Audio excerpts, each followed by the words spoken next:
Hey, Adam here with a simple and fast review of the QuliMetal brand griddle for a Weber Spirit 300 series. I think it works with a lot of different Weber Spirit brand grills, but this is a griddle replacement tray that we're going to show you what it looks like up close, and of course show you how it's installed and how it works. So looking forward to doing this. I've been long awaiting this one for my specific Weber grill, and it's a half tray, so you can still keep your typical grill set up on the other side. So we'll open it up, show you close, and let you know whether or not it's worth buying.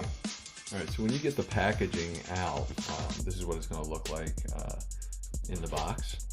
And so I just want to show that this has a little grease release, we'll call it. So when you do, and this thing's heavy, so just be aware. When you do start cooking with this, you'll be able to just kind of put some of your stuff to the side. And I'm just going to pull this out, show you a little bit better, I hope.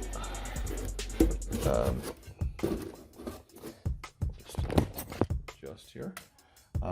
You'll see that when you push it to the side, the food, this will be a little bit of a drop, and then you'll have a release to get the grease through. So that's really important. A lot of these, teppanyaki type grills and stuff like that don't have that. They're just flat, and to try and get all the gook and everything out after is really difficult. So this is a little coarse, so I want you to just make sure that you wash it, clean it up before you start using it on the grill. All right, so as mentioned, I've got a Weber Spirit, and forgive the mess, this thing is really not been taken into great shape here.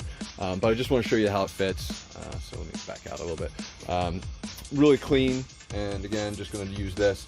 So when I'm scraping, I'm going to scrape into here, and then I'll be able to just scrape it right into that drip hole, and that grease hole and all that stuff will just go in, and eventually it'll end up in that little tray right there, and if it really sinks through, it'll end up in there. So this is really great. Again, wash it. It's kind of drying right now. Make sure you season it a little bit, but overall this should be a really nice addition to your grill. I'm excited to use it, and thanks for watching.